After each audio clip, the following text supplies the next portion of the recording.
Hello and welcome back to the Villa Filler podcast. I'm here as always with my good friend Dan Wiseman. Dan, how you doing, mate? Good, mate. Good. Didn't see you not too long ago, just for the game. Recorded a little something for the audio-only viewers. So hopefully they'll be able to check that out soon. But yeah, I've seen you twice in the space of a couple of hours, mate. I feel spoiled on this Wednesday night. It's almost like we've been in Manchester, Dan, isn't it? Oh, no, the good old days. The good old Good days. days. But here we are, Dan. We're obviously going to round up we're going to begin the podcast with an international break roundup, obviously starting first with England's enthralling 4-0 win against Iceland, a 10-man Iceland for about 30 minutes they played with 10 men, Dan. I've got to say, there were there were there were probably two or three periods in this game where there was sustained pressure, there was players winning balls back, there was chances being created, and I'd say for about 30 minutes of the game, I thoroughly enjoyed watching England tonight, Dan. It was the first time in three games I felt the same, mate. England were really. I don't know whether it was I think it contributes to a few things, but I don't know if it was the weight of the fact that this game didn't really mean, and that perhaps that weight was lifted off their shoulders, and very young, exciting, creative team could really be let off that leash and do what they do best at club level. And I felt when I saw the lineup, we saw Foden, Saka, Mount, Grealish, Kane, all in one team, but we were going to get something more exciting. And yes, I suppose that was against a lesser opposition. Iceland haven't picked up a point in this entire Nations League campaign, and obviously, against the likes of Belgium, who we faced, completely different kettle of fish, and I understand that. But it was so much more entertaining, and it was a performance which made you feel like, with the wealth of attacking talent which we have, that we should be seeing that more consistently. And it felt like such a rarity, didn't it? It did, and I think the only sort of complaint from mine is, again, it's the system, it's the 4-3-3. It's all you hear me bang on about in these international break podcasts. I know, but it's especially when you've got Maguire, when you've got Dyer, when you've got Walker in that back three, they're not quite equipped to play out from the back. But listen, obviously, doesn't matter. I'm not going to be too hypercritical of the system and that tonight. Obviously, England won, and I think Mason Mount played in a different role, and of course we'll get on to Jack Grealish later, but Mason Mount played more as a central midfielder, and I actually found his energy was very useful, especially in terms of recoveries as well. Now, I don't have the stats with me, but I could count. There was plenty of occasions where Mount was the first one to try and win a ball back, come back, instigate a counter-attack, stuff like that, which was really interesting to see because we generally see him in a more advanced position. And I think generally, in terms of his play and his stature, you wouldn't think to play him as a central midfielder in the two like he was tonight. But his energy really lent himself to that, and I thought it was a very good performance from Mason. Yeah, he's a brilliant player, mate. Look, I don't buy in. I've never really bought into the Jack versus Mason thing. We said on the very first podcast that they're two very different players. They can both operate in the same team and do very well.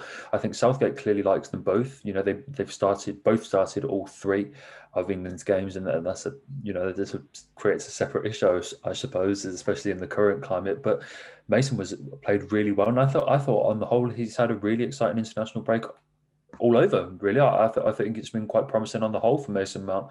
He brings a lot of energy from midfield. He brings a tenacity, which I think is quite underrated in this game. And as you said, mate, in terms of pressing quickly and being on getting on those second balls and winning possession back, I think it's a quite an underrated aspect of his game.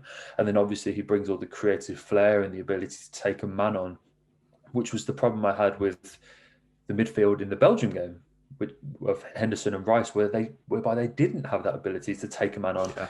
to to play a line splitting pass.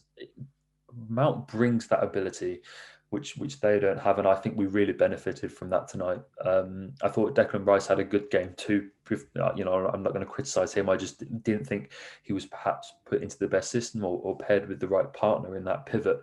But Mount was clearly the right choice tonight. And look, I don't want to get too carried away because it is Iceland, and it would be interesting to see how the 11 that played tonight squared up in our last couple of games.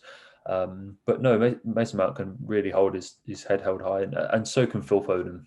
Yeah, I think that kind of there was a lot of fluidity within the midfield, and Foden, Grealish, Mount all willing to, cover for people, move in and about, which is something again that I do really like, that you can have such a dynamic and flexible midfield with them players. And you would think having three such attacking minded players, and I'm not going to just label them as midfielders because they are so much more.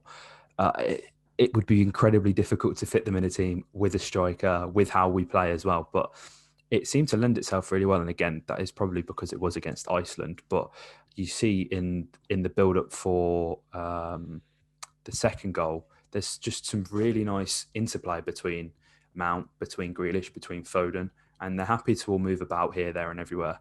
And it's really encouraging to see. Phil Foden is a very, very talented player. He's destined for amazing things in the game, as is our very own Jack Grealish, who I would say, again, Dan, I think I'm coming on this podcast and it's from a Villa perspective and from a perspective of seeing him week in, week out, it's just another average performance. Yeah, I'm scrolling down Twitter and it's as if he's dropped a 10 out of 10. And listen, of course, we're on the Jack Grealish hype train. That goes without saying. But and there were some very good moments in the game. There were so many instances, especially in the first half, where he'd pick the ball up and he'd run at players. And I mean, he's got the pace that the pundits seem to think he doesn't. But I felt like Jack was really direct tonight, Dan. Yeah, look, he wasn't quite the creative force that he was in the last game, not the predominant creative force anyway. I think he did pass that baton on to Phil Foden, and he really picked it up and ran with it. And as I said, full credit to Phil for the performance that we put in tonight. But you're very right in saying that everyone seems amazed by Grealish. I was just reading a tweet where it was like, hashtag DaveFC fans. It was like, is Grealish like this every game? And it's sort of like, no, actually, usually he's a bit better than this. I've come on podcasts before and spoken about how I think we are sometimes conditioned to how good Jack Grealish is. I think the Leicester game was a really good example of that, and that's where you clip that one for the Twitter feed. Do you remember? It's like me reading off all these stats and stuff like that, and it's like perhaps we're just so used to seeing these things now. We've seen them down at Villa Park for getting on 5 years now that we're used to it. But Jack, again, clearly is forcing himself to. It's quick how things have progressed, isn't it? Because not long ago we were talking about Jack forcing himself into the England squad, and then it was sort of like into the fold for matches, and now it's like Jack has really nailed down his spot potentially in the 11. And it's going to be really interesting to see when we get all these players back from their different injuries and quarantines and all that sort of thing, when we have the full England squad at Gareth's disposal, how he lines up. And I think Grealish has given Gareth Southgate a bit more than a headache, to be honest with you, because given how he's performed in these games, he has absolutely no right to be dropped. And we don't know what England's next fixtures are. The only nailed on fixtures that we have next to the group stages of the Euros next summer. Yeah. So England's next internationals have to be confirmed and stuff like that. But when they eventually roll around, hopefully we have a fitter England squad. Hopefully all of these injuries are a thing of the past and we have England at full strength. Hopefully with Jack Grealish still in it. But given his performances across the international break, how he's helped to bring England up the pitch. He's helped to bring other players into play, and at times make a really disjointed attack seem so in tune. Is really testament to himself, mate. And we have quite the player on our hands. And I feel like this international break is the first time that I've seen virtually everyone wake up to just what a talent he is. Absolutely, and I think it's come at the right time as well, because he's had a camp, he's had 3 games, and the next camp is now in March, and he's now very much within the squad at least, and as you alluded to there, probably has his starting place nailed down. You would hope. You never really know with Southgate, but I mean, when he's been dropping these kind of performances that everybody's raving about, and we can clearly see there are still levels to that. It does lend itself to Jack having his spot come March, come the next friendlies, and then leading into the summer. He's got a lot of time now to impress and to improve for Villa during the season, which is really obviously the main focus for us. That's what we want in the immediate short term is Jack to come back to Villa fit and fighting and doing bits for us. Before we move on from this game, though, Dan, obviously, I'm sure everyone's seen the goals. It was a night full of debut goals, really, with Rice and with Foden. It's a shame Jack couldn't get on the score sheet, but Birkir Bjarnason, Dan. It's the first time in a few months that we've seen the Icelandic Prince. And I was saying to my dad watching the game, sure, maybe you're probably going to rip my head off for this, Dan, but I mean, surely you can have Birkir in the squad over Conor Hourihane as a backup midfielder.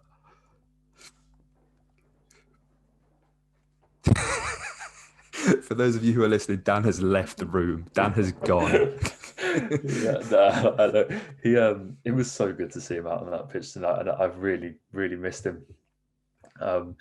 He put himself about, and it's a shame that he's been caught up in this Icelandic mess, because again, I think it's yet another system that doesn't get the best out of him purely because Iceland are pants. But no, it was great to see him out on that pitch doing his thing.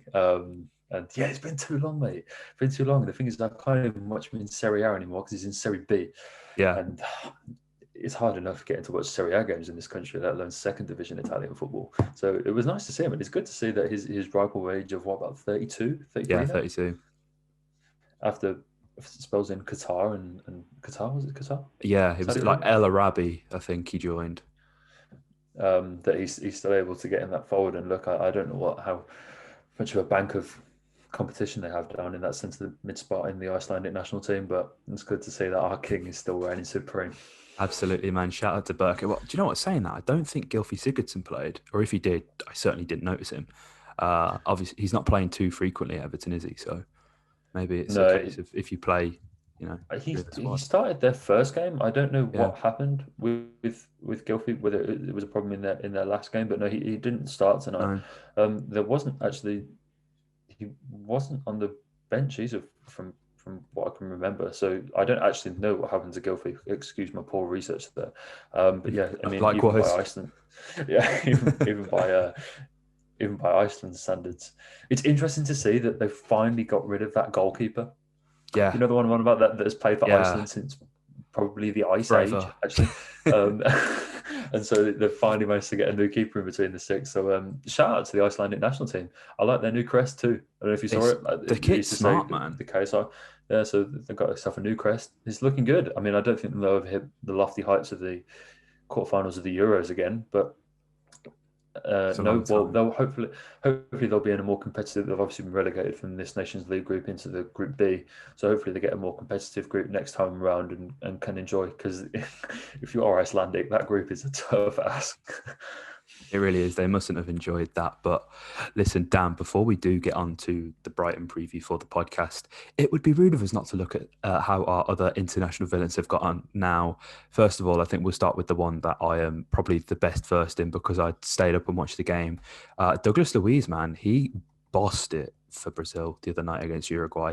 Again, Uruguay had 10 men for about 30 minutes. Edinson Cavani got sent off. And I'm not even going to lie, at the time, I didn't even realise. It's only after the game. I was like, oh my God, they were playing with 10 men. Wow. But listen, Luiz, it was a really interesting performance because in that first half, you saw, Dougie doing what Dougie does best, the nice, tidy little 1-2 passes, carrying the ball forward a fair bit, just looking overall very smart. But Uruguay are historically a very aggressive side, and that was no exception the other night. And in the second half, we really saw, not only in Luiz, but in Brazil, there was a nasty streak to them. And it was good to see that Luiz had that bite, because often we see him give away cheap free kicks for just a stupid pull, or, like if you're going to give away a foul, like hurt him. That's my motto with it. It's got to be worth it. Unless if you're just pulling a shirt or whatever, it's like, what's the point? You've not gained anything from that. And that's probably a bit of a dinosaur way to look at it. But, if you're going to get booked for something worthwhile. And Luiz really had this nasty streak in him. And it was good to see, I thought. Obviously, they won the game 2-0. He played in the midfield alongside Arta of Juventus, which probably involved in the worst ever swap deal in terms of Barcelona, what they were getting in Milan Pjanic, and Everton, which not the football club. He is a midfielder. it's great to see Dougie just mixing it with these players, and he did not look out of depth at all, Dan. And I'm just gassed, man. Like, you know, obviously Dougie and Wes, two of our first ever Brazilians that have represented the club, obviously representing their nation. Brazil are a team that you just fall in love with every time you watch Brazil, and you realise why you love the game. It's so beautiful, it's so pure, and Douglas Luiz is no exception, Dan. Yeah, well, I said this when we were previewing the international break, mate. The one thing that when you watch, I actually planned to watch the game last night. I mean, shoot me, I had it up on our stream, and I woke up in the morning with the end of the stream just on my chest like that, and I must have fallen asleep before the game started.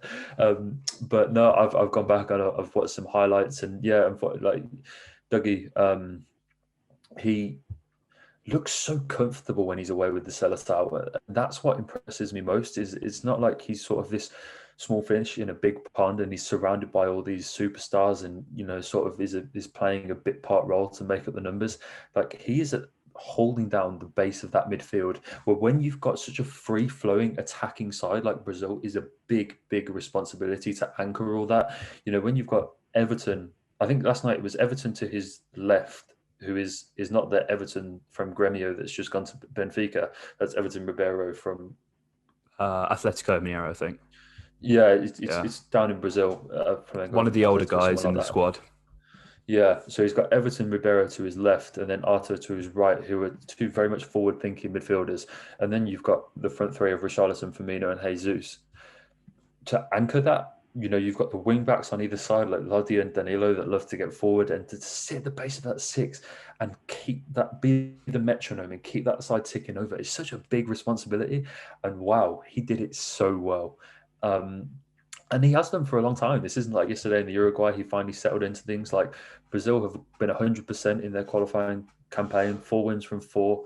And yesterday, yeah, look, as you touched on there as well, Dan, and we said before, it's not the strongest Uruguay side that you've ever seen. This side is aging a little bit, but that midfield is still Nathan Hernandez, Lucas Torreira, Rodrigo Bentancur.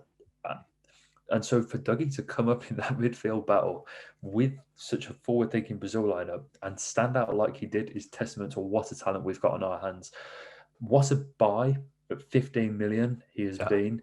And all I would do is just urge Villavans to watch and appreciate Douglas Luiz for as long as we can, because my honest feeling is that he's not going to be a Villa player forever. Absolutely. Man City do have that buyback clause. There's a little bit of sort of, some fans have been saying about €25, and that's initially what I remember it being. But when initial reports were released on the transfer, I thought that fee increased each year by about 15 million. That's just what I thought. I'm not sure. But either way, if it's 15 million higher, that's no problem for Man City. If Pep's got a buyback clause and, Douglas Luiz is holding down the 6 for Brazil, I think he's going to be, certainly have his head turned by that. So yeah, just watch and appreciate Douglas Luiz whilst you can, because he is such a good player. Absolutely, man. And another player doing bits, Trez a goal. What a tweet by Elmo. What a goal by Trez. And we spoke in the last podcast about the flick, and he just somehow managed to level it up with another fantastic back post goal. And I distinctly remember it was probably, I think it was my first game watching Trez, which was Arsenal away. And I thought, wow, we've got a player. And I've got to be honest, he didn't do it too much after that. I know he scored some big goals against Liverpool and Chelsea and whatnot, but was fairly inconsistent. And I think that's totally fair to say. And obviously, the Trezeguet we got after lockdown has been phenomenal, Dan. And I mean, he's just doing bits, man. Honestly, like for Egypt, they beat Togo 3-1 in that game, and he was on the score sheet. Obviously, it's just really good to see, because obviously, a lot of Egypt's hopes are pinned on Mo Salah, and Mohamed Hassan is doing the bits for them, man, as and when he can. And I love that. And I just hope that he's okay. And I'm sure he will have returned a negative COVID test after the Salah incident for him to have even played. We just got to wrap these guys up and cut them warm, mate, and keep them safe. We really do, don't we? It's for sure. it's good to see, and just quickly to wrap up the kind of rest of the internationals. Zimbabwe mixed bag against Algeria. They lost the first game, drew the second game. Thanks to the finite information on the Zimbabwean football team, not quite sure if Marv played, but shout out to you, Marv, doing the most for your nation. Scotland have not had a good time since they have been boogieing. They've lost both their games. John McGinn came off today around 60-minute mark for Scotland. So again, just want to keep him wrapped up in cotton wool. Conor Hourihane actually played the full 90 for Republic of Ireland as they drew 0-0 to Bulgaria. Yes, that game is and was as boring as it sounds, Dan, to be perfectly honest with you. It's a shame. I'm looking at the lineup here now, and there's no Alexander Tonev. What are they doing, man? No wonder. Bulgaria, you're missing out on a baller there. What's the player?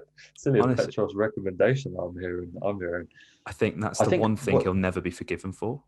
No.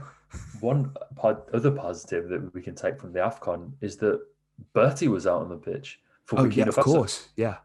I'm glad you reminded me. I don't think they had the best time on the international break. I think that they lost to... they beat Malawi. Traore scored 2 goals in that game. Lassina Traore, unfortunately. And then they drew their next game. But Bertie was out on the pitch, which, considering he got injured in that Southampton game, is really encouraging. And so hopefully he can back and he's back at fitness and he can give us that option. So yeah, that was, although he's not getting goals or assists or anything like that, it was just, for me, really positive to see him out on the pitch, and that injury hasn't been quite as long term as perhaps it was feared, because we never really got official clarification on that, on what was going on there. So it's good to see that it was only a short-term thing. It was pretty quiet on that front, but yeah, no, I did forget actually. It's only when the Villa admin tweeted about Bertie being included, I texted you instantly, Dan, didn't I? Like, oh my god, he's alive, which is obviously brilliant news, especially for you considering he's on the back of your shirt, Dan. But the less said about that for now, the better. As we move into our preview for Brighton, Dan, because on the table it doesn't read very well for Brighton, but I'm sure those of you who've actually watched Brighton play this season will know that the results do not tell the full story when it comes to them. They have played well enough at times and have been very unlucky, in my opinion. They do sit 16th. Villa, obviously 10 places higher than them, sitting 6th. As of this moment, I'm not sure if I'm going to be at the game doing some coverage, but I'm sure I'll find out soon, and I'll keep you guys updated on Twitter. But listen, this is a big game to come back to, Dan, really, as well, because especially when you consider Dougie played 90 minutes the other night, Trez played the other day as well. They're going to be extremely jet lagged because of the pay-per-view being scrapped. We're now playing at 3:00 on a Saturday, which is brilliant for the fans, but for them too, it's going to be a nightmare, Dan. Yeah, and you're going to have to forgive me because someone shouted this out in the last podcast or tweeted us. A Villa fan that watches in Brazil, so shout out to you if you're watching, my guy, and pointed out quite rightfully just what a hell of a flight that is from Rio back to the UK. That Douglas is going to be feeling the effects of that, especially after playing such a heightened role for Brazil. You've got Jack, who's played all 3 games, and look, there are a whole host of other international players that have gone away and played all 3 games in 7 days. Gundogan's done it for Germany. Mason Mount's also done it for England. Gini Wijnaldum did it for Holland. And so, Grealish isn't alone there. But we've got a tough game coming up. As you said, you rightfully pointed out that this season, you could look at the table for Brighton and look, they got 1 win this season. That was against Newcastle when it came back on the 20th of September. Back to the future. I was going to say, might as well feel like December last year. It's been that long for Brighton, unfortunately. But no, it does not tell the full picture in terms of where they are in the stats table for distance thing. They're the best team in the league for the shots faced. They only face they've only faced 53 shots this season, which is remarkable. They're first in the league for expected goals against, second in the league for passes into the final third, second in the league for successful pressures, third in the league for average possession, second in the league for average points, and 16th in terms of actual points. and so you can see the drop off in those stats. And look, football is a game played on grass, not on the computer screen. I 100% understand that, but this is a Brighton team that have showed that they can turn it up on any given day, and they're very much due a result that these performances have been deserving. And if we're not up to scratch, if we come out and play like we did against Leeds, if we come out and play like we did against Southampton, which, considering how tired the players are going to be after such a hefty international break, It's going to be hard. It's going to be difficult, mate. It's really going to be difficult. And look, after the Arsenal game, it was perhaps a fixture where, at first glance, you looked at our next game, Brighton at home, there's another chance for a few points. And yes, I do agree that the fixtures coming up are ones to be excited about. It does look a little bit kinder to us. We've got a run now where we can really pick up some points. But this isn't a game that we can write off. Brighton have showed that they can really go toe-to-toe with anyone. The game that sticks to the mind is that Man United game where they were robbed of a point because of a penalty that was taken after the game ended. Yeah. And you had that whole debacle. Brighton are due a result, and they're going to feel like they can take it to us because they've gone toe-to-toe with some fantastic teams this season. And above all else, I think it will make for a really good game. Absolutely. And they've not had as many players that have gone away, with their nations as well, which is always going to be a big thing. Potter will have had more time with them over the break to really, work on the shortcomings that there have been, which, again, they have been unlucky this season. I don't think there's any question in that. They are a side that I think most sides, as you say, will look at it and go, okay, but this should be 3 points. But it's never always that way. We left it late last season in the home game to win that with a late Matt Target goal. We did the bits in the Carabao Cup, but they made it really difficult for us at their place when Grealish scored that absolute screamer with a worldie of a setup by Douglas Luiz, Dan. And Graham Potter is going to want to get the better of Dean Smith and Aston Villa. Being the ex-Blues man, he's going to want that. He's never seemed too happy after a poor result against us. So let's hope that Villa can keep this up, and I hope as well.